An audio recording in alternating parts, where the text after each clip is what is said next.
ఇంకొక ముఖ్యమైనటువంటి అంశం ఏంటంటే ఈ భయంకరమైనటువంటి చిక్కుముళ్ళలోంచి మీరు బయట పడకుండానే మీరు ఏం చేశారంటే కనుక మీరు స్వేచ్ఛ గురించి, సంతానం గురించి, ఒక వంశోద్ధారకుడి గురించి ఆలోచించడం అన్నది ఇంకో పెద్ద తప్పు. ఎందుకంటే ఇక్కడ మీరు స్వేచ్ఛ గురించి ఆలోచించారు. ఎప్పుడు ఆలోచించారు స్వేచ్ఛ గురించి? ఫస్ట్ టైము 1997లో ఆలోచించారు. అప్పటికే మీది 7 సంవత్సరాల బంధం అయింది.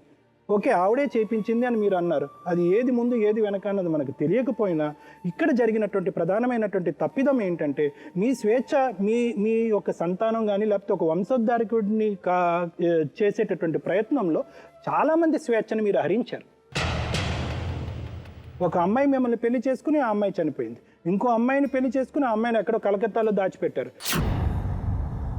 సో దీంట్లో మనం ఏంటంటే ఎప్పుడు కూడా ఇక్కడి నుంచి ఇందాక మేడం చెప్పినట్టు మనం నేర్చుకునేటటువంటి అంశం ఏంటంటే ఒక తప్పు చేసినప్పుడు అది తప్పు చేస్తున్నావా లేదా అన్నది విశ్లేషణ చాలా ఇంపార్టెంట్. ఒక్కసారి వెనక్కి చూసి నేర్చుకోవాలి.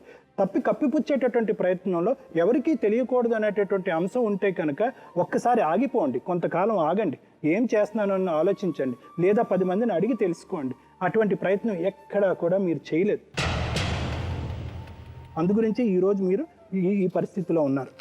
జయమ్మ విషయానికి వస్తే మేడం, ఇక్కడ ఏంటంటే ఆవిడ లైఫ్ స్టోరీ అంతా కూడా, ఆవిడ జీవితానికి సంబంధించిన కథ అంతా కూడా ఇందాకటి నుంచి మనం వింటుంటే చాలా చిక్కుముళ్ళు ఉన్నాయి. అందులో ఏంటంటే ఏది ముందు అంటే ఇక్కడ ఎందుకు ఇలాగ కొన్ని జీవితాలు ఎందుకు ఇలా అయిపోతాయి అంటే కనుక ఒకటి ఇందాక నేను చెప్పినట్టుగా అది కర్మ అన్నది అది మనం ఎవరు మార్చలేం. రెండోది పర్యవేక్షణ, ఇంకోటి విశ్లేషణ ఉపయోగించకపోవటం. నా జీవితం ఎటువైపు వెళ్తుంది.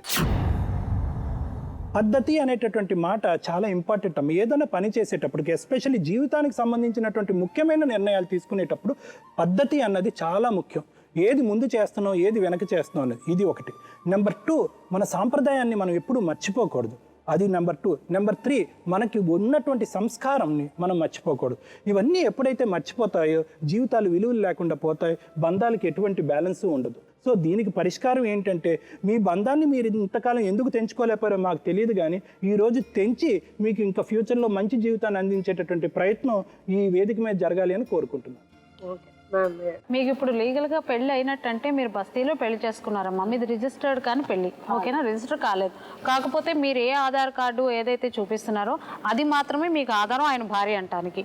ఆయనకి మిగతా మీ తర్వాతనే కదా మిగతా పెళ్లిళ్ళు అవన్నీ, అవునా? మీరు లీగల్గా మీరు మీ భర్త నుంచి విడాకులు పొందలేదు.